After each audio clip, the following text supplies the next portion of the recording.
My name's Justin the Clue, and I'm here today with Will Sloan. And you're listening to the Important Cinema Club Shocktober. Woo! Pew, pew. Avant to It's suck your alive. blood. I'm the creature from the Black Lagoon. That's what he says, right? I am the Phantom of the Opera. Yes. Da, da, da, da, da, da. So, as per usual, we're going through horror selections for this most spookiest of times. And this week, we're talking about the Ramsay brothers, the ultimate horror filmmakers out of India. When you say Bollywood horror, you're talking about the Ramsay brothers. And there's a few reasons for that. If you go through the history of Indian cinema, they had a very powerful golden period during the 40s, but they also had some very heavy censorship. And because of that, that kind of kept horror out of the big screens in the way that they took over in places like North America. So it actually took a while for some filmmakers to finally take the chance and go, all right, we're going all in on this horrific stuff. And once they did, boy, howdy, did they figure out that audiences wanted it. And the Ramsay brothers, as we'll talk about through this episode, they cranked out a lot of movies in a surprisingly short period of time, only a decade. That's because, if the box office is booming, you got to keep making those horror films. The Ramsay brothers were a family of filmmakers. They worked under the company name Ramsay Films.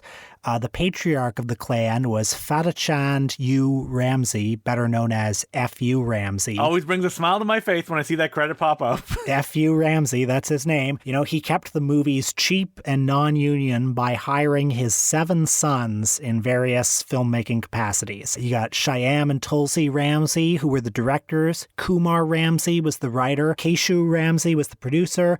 Ganju Ramsay, the cinematographer. There were other Ramsays who handled sound and editing. It was a whole family operation. And it wasn't something that came like in a flash of lightning that, oh, we should make horror movies. It was something that came very slowly, of them figuring out, based on the movies that they were making, that there was an audience there for them. Now, a lot of the stuff that I'm going to be talking about today, I just cribbed completely from Pete Toombs' Mondo Macabro book, which has 2 great chapters on Indian horror cinema. And he talks about the Ramsay brothers a lot in it, in ways that there's very few English language places that have actually covered their career, and most of the films that they made are still unsubtitled and unavailable in any English language format. Well, while we're crediting our sources, I'd like to give a shout out to a writer named Danielle Burgos, who wrote for Mubi. Sorry if I'm mispronouncing her name. She wrote an article called Blood Brothers, the Ramsay Film History, that has a lot of what I know about the Ramsays. You're right, though. The films are not well known outside of India, unless you have a copy of Mondo Macabro, or perhaps you're shopping on certain cult DVD websites. You might have seen the Indian Dracula from their 1990 film Band Darwaza. There's also perhaps a small chance that you've seen their bootleg Nightmare on Elm Street remake, Mahakaal, also known as The Monster. Well, I think that Mahakal is the one that, if you talk about Indian cinema, most people have seen, because it's the one that has like the easiest hook for people.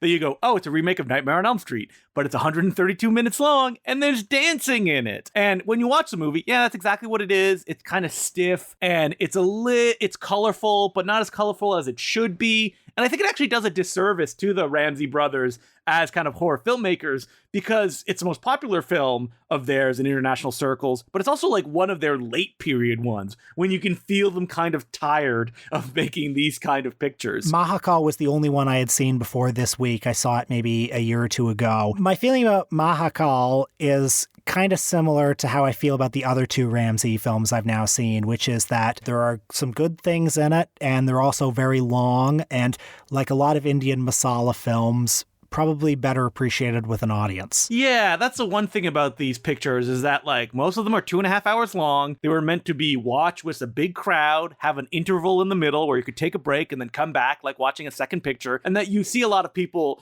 when they write stuff on Letterboxd, go, oh, there's just too much movie. And it's like, yeah, well, it wasn't meant to be experienced in one sitting. That is too much. Like, you're not supposed to binge it in that way. Now, for the most part, I mean, Indian pop cinema in general is not particularly well known among Western cinephiles. I mean, RRR was a big hit this year, but it feels like Western genre buffs are determined to like scour the bottom of the barrel of Italian exploitation films before venturing into anywhere else. But even among the people who care and know about Indian cinema, the Ramsay films do not have a very strong reputation. They were regarded in their time as disreputable B movies for unsophisticated audiences. In fact, I think the Ramsay said places where even the trains don't stop, that's where our business was. The really far out rural areas. And the Ramsay films are all rural horror films. Pete Toombs points this out in his book that, horror, and this happens a lot in international or even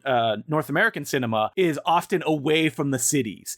But in the Ramsay films, it's not necessarily because that's where, horror lies, the unknown of like these hillbillies out there. It's more like, oh, you're going back home. And that's where this kind of horrific, these curses, these monsters can spring from. It's somewhere where it's like down in the roots. It's not in the city or, the horrors of modernization. It's something that has existed forever. I'll be honest, on a pure entertainment level, the movies that I saw for this podcast kind of disappointed me a little bit. Really? What I will say is I do think the Ramsay movies are really interesting to think about because they're all very similar, and the themes, the ideas, the taboos, and what they suggest about Indian society is pretty consistent in all the ones that I've seen. And what they suggest is a country that is torn between modernization and tradition, a country that is sort of struggling with some more Western perspective on like,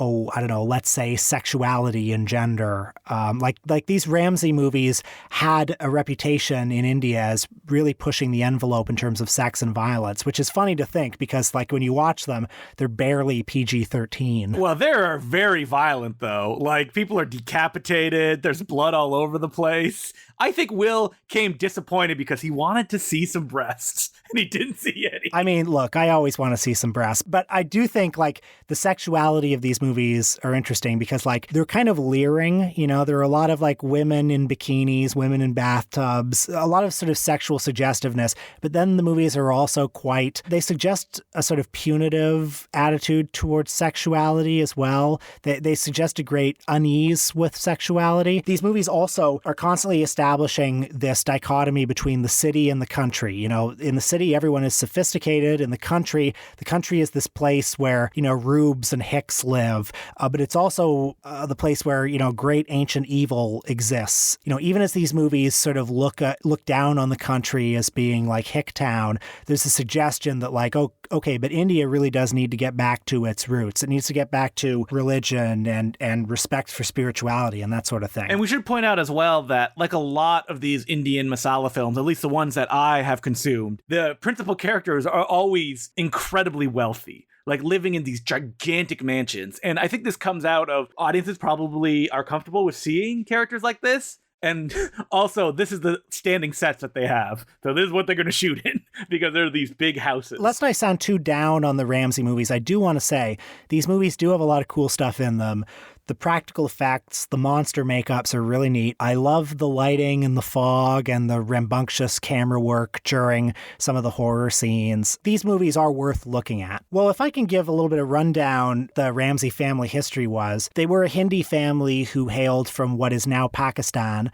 They fled to India after the 1947 partition. They settled in Mumbai, where F.U. Ramsay, the patriarch, became a shop owner. And, in the 1950s, the film industry was really blossoming in Mumbai. F.U. joined with a number of other local business owners to finance a movie in 1954, which was not a hit, but he got the filmmaking bug. And so a decade later, in the 1960s, he started to make more films.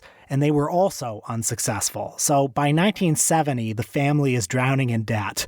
But at that point, they had just made a movie called There Was a Little Girl in 1970. And some of the sons, some of the Ramsay kids, had gone to see it in a movie theater and found that there was a scene in it involving a monster, or actually a character disguised as a monster. The opening sequence where there's a bank robbery, there's a monster, and he's bulletproof. And the audience went wild for it. Yeah, that's right. And they said, hey, why not make a horror movie? And so F.U. Ramsay said, okay, we'll scrape together whatever money we have left after all these flops.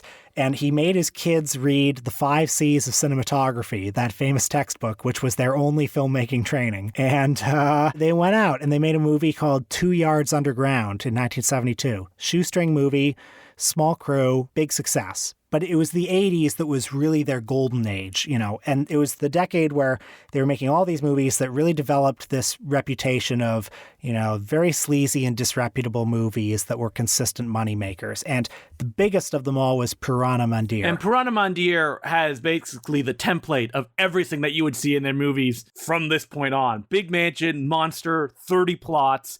This is the one out of all the ones that I watched that I had the most fun with, that I was never really bored with, even though that it's 144 minutes, that the songs were banging. There was a weird jungle action subplot that was taking place with the haunted mansion thing. There's also a whole series of sequences that are just a ripoff of like some Italian spaghetti western that was inspired by Good, the Bad, and the Ugly. Doesn't really have anything to do with the rest of it, but you know, it's just to pack out that running time to give a full experience. Well, if I can quote from that article I mentioned on Mubi by Danielle Burgos, she says, here's the standard Ramsay template. A young, clearly in love couple leave the city for the country, impelled by a lingering family curse or just to get away. There they discover a not-so-ancient evil, 1 or 2 generations removed, which no relative thought to kill way back when. Fog rolls, taxidermy looms, the monster strikes. The lovers sing their feelings for each other. A comic side plot of a randy housekeeper or an angry villager unfolds. That is basically all these movies that I saw, and that's definitely Purana Mandir. The main character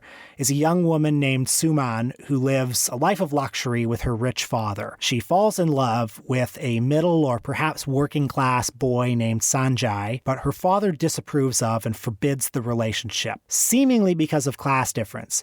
But actually there's a darker hidden reason, and we find out in the prologue of the movie. You see, Suman and her father are direct descendants of the Raja Hariman Singh of Bijapur. See, 200 years ago, a curse was put on the Raja and all his descendants. His daughter, the princess, was captured by a devil worshipper who sucked out her life force.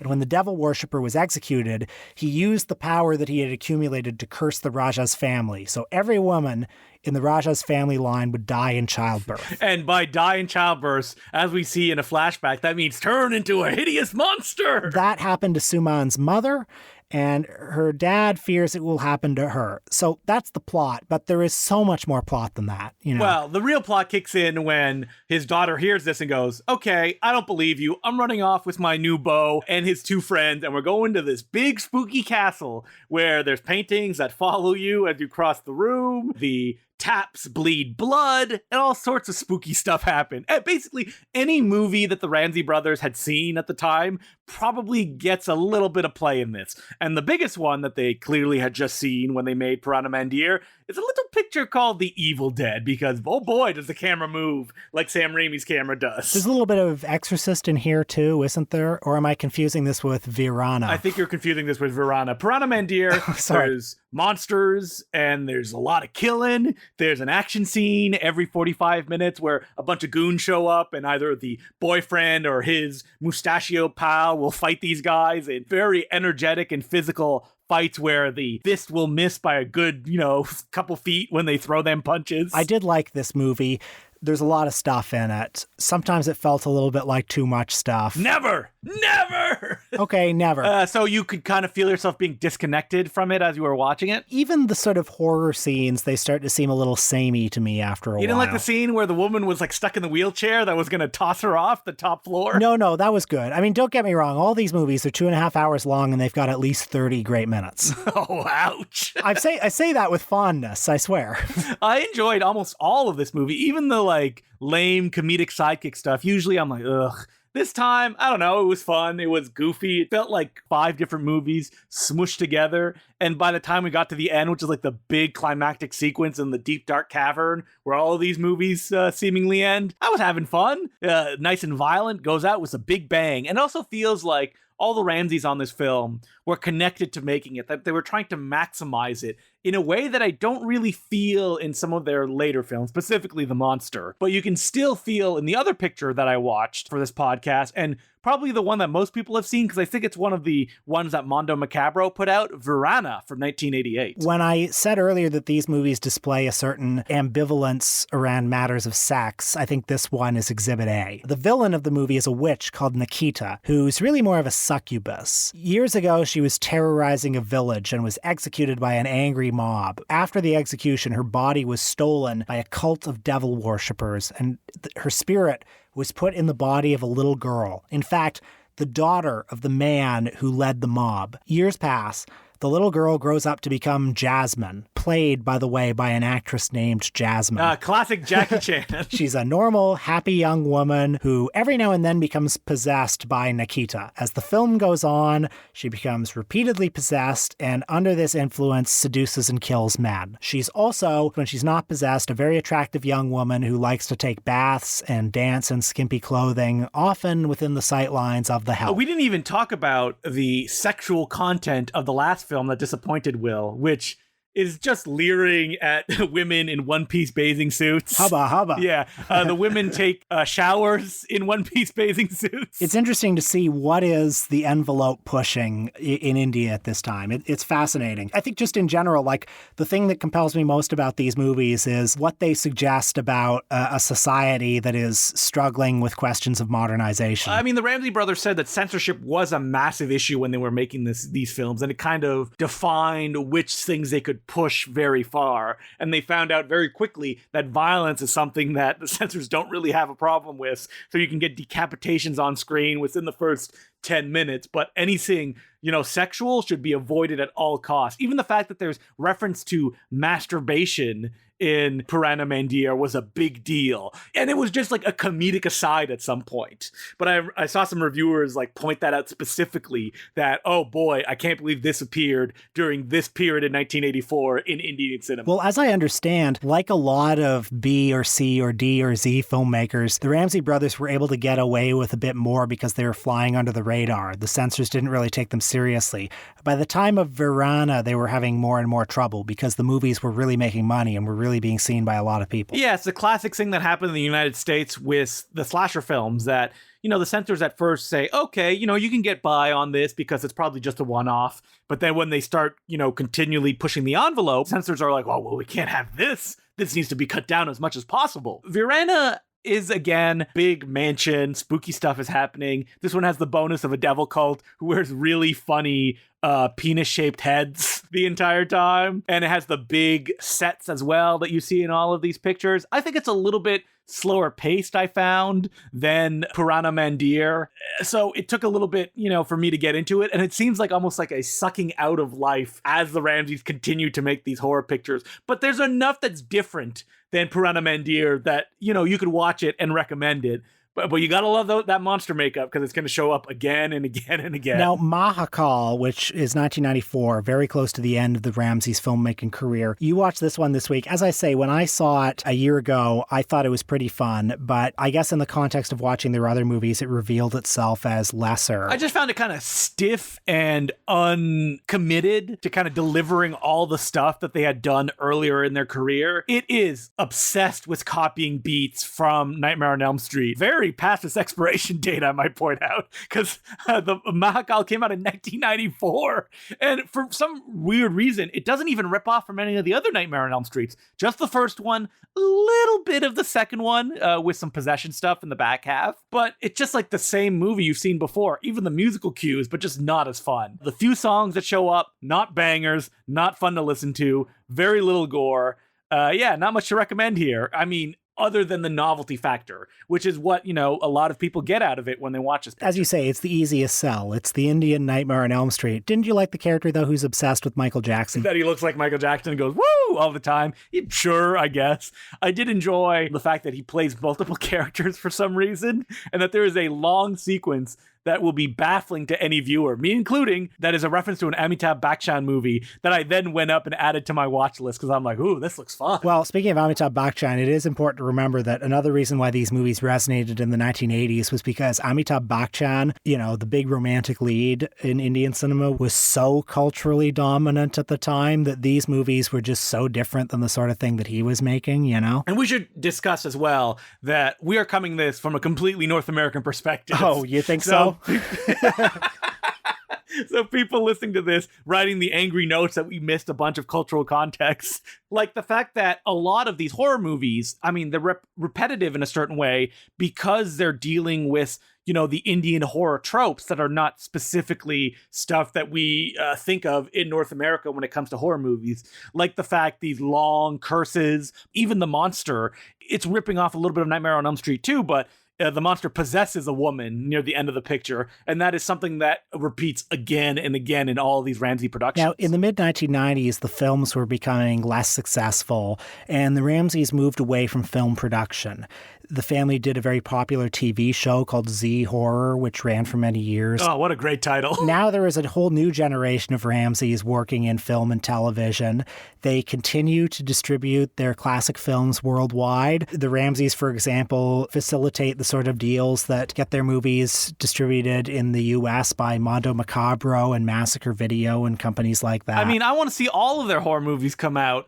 In 1991, they made Ajuba Kudra Ka, which is a story about a little girl befriending a Yeti. Yes, please. Or even their earlier one they made in 1982, Matkasaya, which it says plot unknown, but the poster, if you look on Letterboxd, is like a big bug-eyed sci-fi alien-like thing. I want to see that. Lots to explore. It's a vast filmography, I'm sure, with many extraordinary images. Even in these three movies, all of them have incredible images in them. And yeah, Purana Mandir is, at least of the ones I've seen, the one to start with. I do think, though, like you mentioned a little bit earlier, that it feels like international genre fans don't really want to touch these films. And it's kind of baffling because they have so many wonders to see. And I assume that Mondo Macabro kind of stopped putting out these Indian horror films because they probably weren't selling that well. I heard Mondo Macabro has plans for an Indian horror box set coming soon. So yeah, keep an eye out for that. I do think there is a whole wide world of fascinating culty genre cinema out there. We did an episode on Indonesian genre cinema. I know you're very interested in Filipino genre cinema. I would just like people to explore a little off the beaten path more. Yeah, get these films, give them Italian-style posters, and the fans will buy them. But if it has like a knife on the cover and it's painted, boom, it'll just go into their cart and they're going to want it. So that's what the companies need to do. So, Justin, do we have any letters? As per usual, you can send us letters at importantcinemaclubpodcast@gmail.com. And our first letter is from Brandon Lim. And he goes, "Hey, Justin and Will. Love the Yuo Ping episode you recently did. You are officially my two favorite white guys who love to talk about Asian genre cinema." Oh, that's a great honor considering there's so many of them. Wow, we're better than Bay Logan. Oh boy, he who shall not be named. The letter continues, "As an avid weed smoker, I find it increasingly difficult to retain information about the cast and crew behind so many of these beloved kung fu action films. So your research is greatly appreciated and provides a nice archive for people seeking out more info on the history of this amazing period in Hong Kong cinema. It was quite refreshing to hear you talk about his work with In Sing Yung, and I'm embarrassed to say I had no idea Jackie Chan's Sifu, played by Yung Siu Tin in Drunken Master and Snake and Eagle Shadow, was in fact Wu Ping's dad, which makes me love the character even more. This episode also reminded me that I had forgotten to reach out much earlier about a previous Patreon episode you did regarding Gong Shu Dao, the Kung Fu Vanity Project from billionaire Jack Ma. Oh boy, what an episode that was, wasn't it, Will? Just to give people some context, the Chinese billionaire Jack Ma spent a small part of his fortune making a 20-minute movie where he fights and wins in fights against a variety of kung fu stars, including Jet Li and Donnie Yen. He has a little bit of trivia here that I think is very relevant to that episode. I thought it was also important to note that the context of this short film was not only to promote China to the world, but to also greatly repair damage that had been done to the image of traditional Chinese kung fu after controversial MMA fighter, I'm not going to say this name correctly, Zhu Xiaodong, aka Mad Dog, became famous in 2017 for beating up fake kung fu masters in a series of viral videos showing him defeating various Tai Chi and Wing Chun masters. The first being Wei Li, a self-proclaimed Tai Chi master who was beaten by Mad Dog in less than 20 seconds. You know, that's something I'm not tapped into. I think we've talked about this a little bit before, like the MMA scene. It just doesn't really hold that much interest for me. Yeah, not really for me either, but then I'm not interested in all that many sports. Yeah, because we're nerds. Look at us, we got glasses. But hey, if you like it, I think that's great. He was also sued in 2019 after calling another Tai Chi master, Chen Xiaowang, a fraud, and subsequently, his social credit score in China has become so poor that it's restricted his ability to rent his own property, stay in certain hotels, travel on high-speed rail, or even buy plane tickets. He even has to wear face paint and cover his back tattoo in order for any of his fights to be televised in China. Despite his controversial views, he still considers himself a Chinese patriot and even voiced support for the pro-democracy protests in Hong Kong in his YouTube channel, Brother Dong's Hot Takes, which makes me more sympathetic towards the situation. How ironic it is that Jack Ma has now also been canceled by the Chinese government for expressing criticism of the communist regime. A big no-no there. So perhaps it's time for him and Brother Dong to collab on something.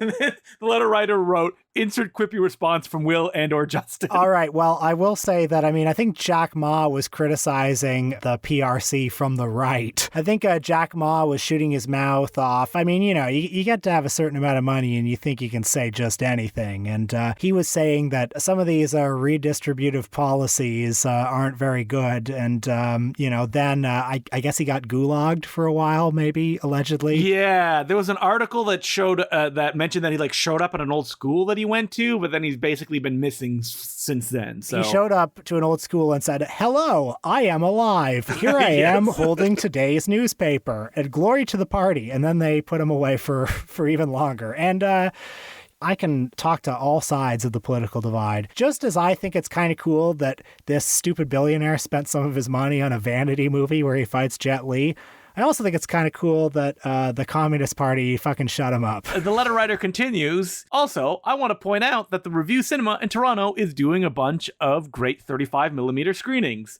Thanks to a friend of the podcast, Peter Koplowski, I'll be programming my very first 35mm Black Belt cinema screening there on November 26th with Indonesian cult favorite Lady Terminator, aka Nasty Hunter, and that you can get tickets online now. We're big fans of Lady Terminator, right, Will? Oh, yeah, and I think Peter owns that print, does he not? He does. Because I saw that print 10 years ago at the Toronto Underground Cinema with an audience of 5 other people. What a thrill it was. To see Lady Terminator on 35mm film. So folks, if you're listening, normally I wouldn't take too kindly on people plugging their events in our letters section. But in this case, if you are within 500 miles driving distance, you should be there. If you are in another country, you should figure out a way to get over to Canada to see Lady Terminator on 35mm, because that's a once in a lifetime opportunity, or more realistically, a once every 5 years opportunity in Toronto. Well, I'm a pal with Brandon Lim. He actually shows up on the commentary track for the long out of print Golden Ninja video release of Kung Fu Zombie. And he writes here in the letter, "Yes, I just dropped some shameless self-promotion on your asses. You guys have never given me a shout out on the podcast before, so I felt it incumbent to take matters into my own hands.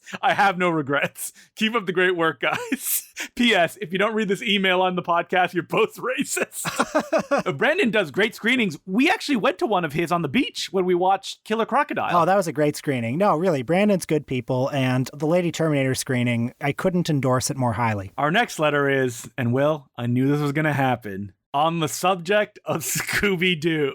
Because don't you remember, we may have dissed Scooby-Doo in a Patreon episode? No, I don't remember, but yeah, sure. That sounds like something I would do. Yeah, we said, who cares about Scooby-Doo, the classic version, at this point in time? Oh, I do remember this. Okay, just for some further context, yeah, we were talking about how there have been many, many different incarnations of Scooby-Doo over the years. Some of the recent ones have fans, and I always thought that, the one from the 60s, the fucking Hanna-Barbera cartoon, was bad and was for children.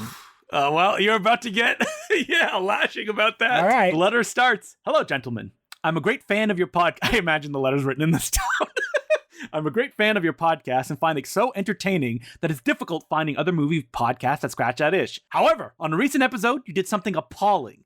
You insulted the sublime lo-fi textures of inimitable early Scooby-Doo. I will grant that most Scooby-Doo could be described as direct, or kitsch, and it did not take the franchise long to descend to that level. But sirs, for 2 seasons, when it was known as Scooby-Doo, Where Are You?, it was nothing short of canonical pop termite art, an accidental outburst of energy from the great unconscious, synthesizing decades of aesthetic into a white-hot formula powerful enough to fuel half a century of this franchise, which has never equaled these first 25 episodes.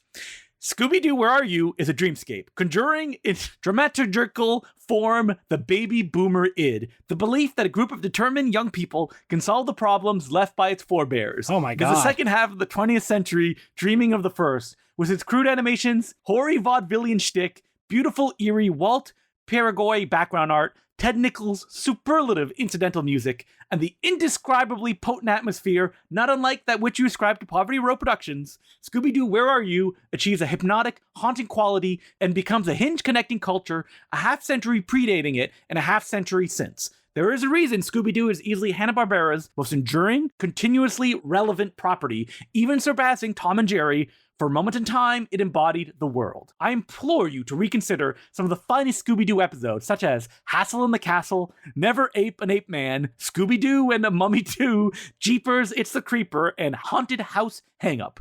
To the extent anyone on the millennial Zoomer cusp, as I am, and younger is interested in pop culture and kitsch aesthetic of the earlier portions of the 20th century, you can thank Scooby-Doo. Aside from its inherent spiritual in-depthness to the decades preceding it in the specifics, it is where I first heard of the Three Stooges, of Sonny and Cher, Laurel and Hardy, Don Knotts, countless others. The celebrities were from subsequent and lesser seasons. Yeah. I was just going to say, he's talking about the new Scooby-Doo movies, which I have seen a few episodes of, and which I would be very interested to hear your argument for that. But anyway, go ahead. But the fact remains that Scooby-Doo is a vital window into culture whose memory today threatens to go extinct. I don't think Scooby-Doo's memory is threatening to go extinct. I think Scooby-Doo is a very strong brand right now. For every new child with even a passing interest in such things, when their parents are not to thank, surely it is Scooby-Doo. Respect his name. Gracias ago canem. Well, I'm very moved. What can I say? I mean, I want to go to Joseph Hanna's grave and kiss the soil in front of it and make amends. I mean, when you're talking about lo-fi textures, you've got my attention. You know, I thought I could just dismiss Scooby-Doo as dog shit children's stuff, and I would have gotten away with it too if it wasn't for this meddling letter writer. He wrote so many big words. It was so hard for me to pronounce. You know what? I can agree with everything he said in that letter. Maybe I will go check out some of those episodes. You know, it's the spooky season. I love these titles. Hassle in the Castle, Never Ape an Ape Man. I think it's maybe just the repetitive nature of the Scooby-Doo TV show that I watched a lot as a kid made me go, just not that interested. And like I said on that episode, and there's no defense of this in the letter, those classic episodes, no real monsters. That's a big issue. You're right. It's always the old carnival barker or the old fairground keeper who's like dressed as a Dracula or something, and they unmask him, right? So as per usual, you can send us letters at importantcinemaclubpodcast@gmail.com. And on our Patreon this week, we're talking about the big vamp himself, Nosferatu. That is correct. F.W. Murnau's 1922 classic. So check us out, Talking Silent Horror Cinema, on patreon.com/theimportantcinemaclub. Next week, hey, you want to keep the vampire theme going, Will, and do the Christopher Lee Hammer horror Dracula films? Ooh, I like the idea. This will be our 4th and final Shocktober episode, and it will probably drop in Spookvember because we've been a little bit off schedule this month, I'm afraid. But you are going to get your contractually mandated 4 Shocktober episodes. And just to give a little taste, I mean, Christopher Lee, Dracula, those are movies that I never particularly loved when I was younger, and I'm trying to develop more of a taste for now that I'm older and wiser. Never had much of an association with them. The few I've seen, I've very much enjoyed, especially the later ones when they start to experiment with the Dracula formula. Let's say Horror of Dracula, Dracula Has Risen from the Grave, and Dracula AD 1972. Oh, yep, that's exactly the ones I was going to recommend. So those are the ones we will check out. Probably check out some more. I think we did a Patreon episode on the non-Christopher Lee Legend of the Seven Golden Vampires, right? Yeah, that one I like. Yeah, that one's a lot of fun. So we'll be talking about all of those next week. Until then, my name's Justin McLeod. I'm Will Sloan. Thanks for listening.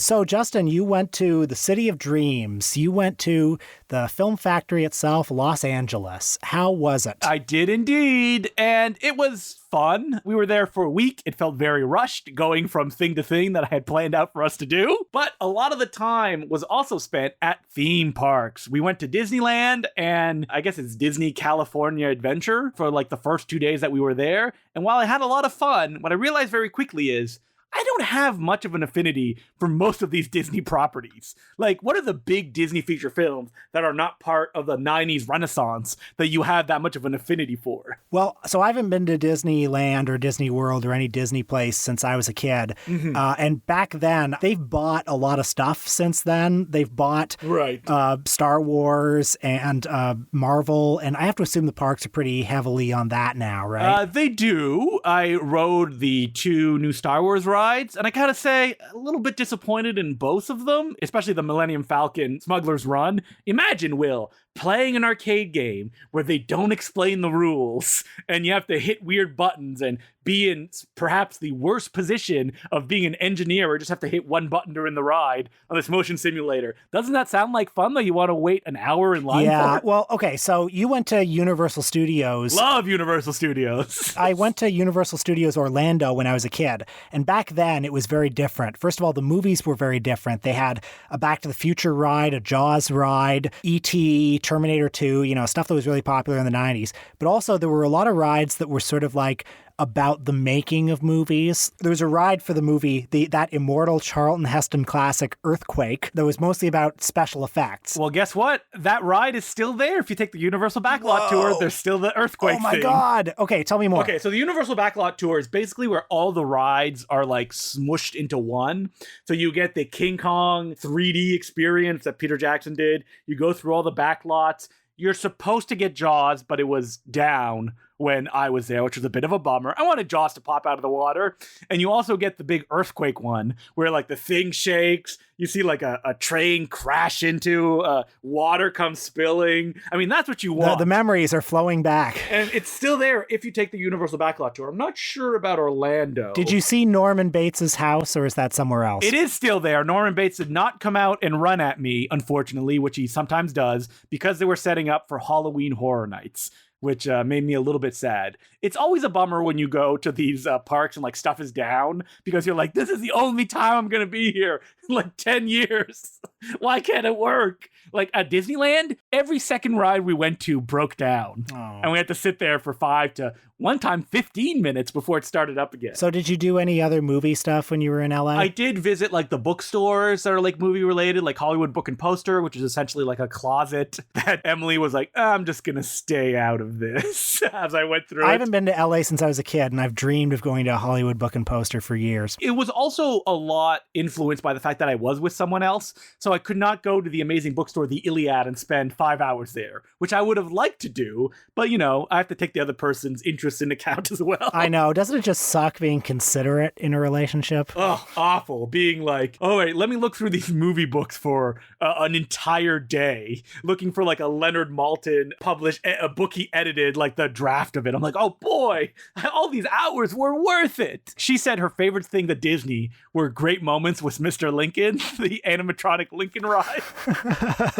Where it's just like a long slideshow, and then the curtains open and the animatronic Lincoln from like the World's Fair stands up and gives a speech, and him standing up is like the big wow moment of the entire thing. That sounds awesome. I mean, I love animatronics, and there's a lot of them in Disney, so there is fun to have, with that. The problem is the thing I was like the most excited for, the Haunted Mansion, turned into the Nightmare Before Christmas Haunted Mansion in September and October. So it gets like a whole overdue, which is like, oh man, that stinks. I want to see all the original IP characters of Disneyland, not like the movies. Like even the dark ride that I went on, like the Little Mermaid dark ride, like most of it was broken. Like the animatronics just were not working, which is a big bummer. There's part of me that's a little bit sad that the Pirates of the Caribbean ride in Orlando now has like Captain Jack Sparrow. And, yeah, it's infested with Johnny Depp. And it's not just like the generic pirates that were there in the 50s and 60s. They're all still there. It's just Johnny Depp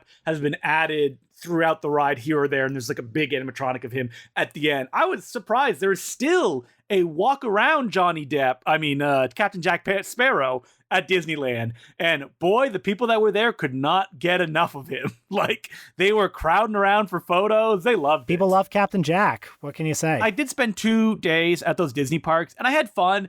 There was just too many people, and that was really a bummer. Like, waiting in line for like an hour and a half for a ride, it hurts, man. It hurts. While at Universal, Simpson ride was fine. The Harry Potter ride, really fun. Lots of big animatronics things coming towards you. You're like flying like 2 stories up in the air in your seats. Well, I'm sorry there were so many people, but one day a real rain will come and wash the scum from the streets. I think that in retrospect, I should have probably gone in like February, like the real off months. I thought that October would be an off month.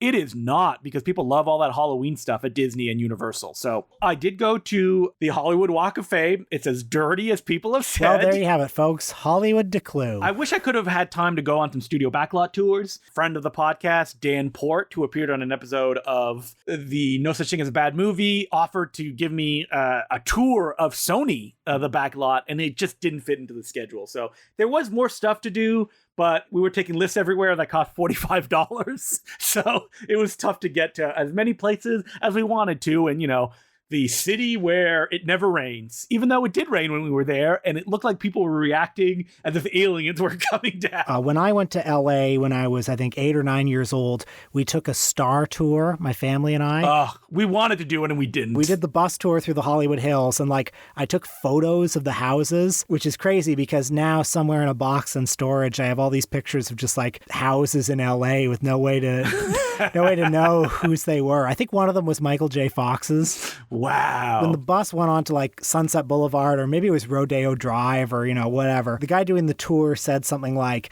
that store, that's a really famous clothing store. A lot of movie stars go there. Just last week I was there. I saw Robert De Niro there.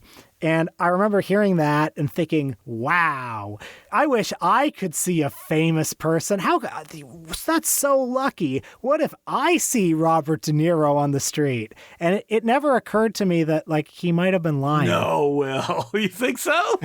I do have to say we did go to Rodeo Drive, did not see anyone famous. We walked around and Emily said it best. Who is this for? It's for the good fella himself, Robert De Niro, apparently.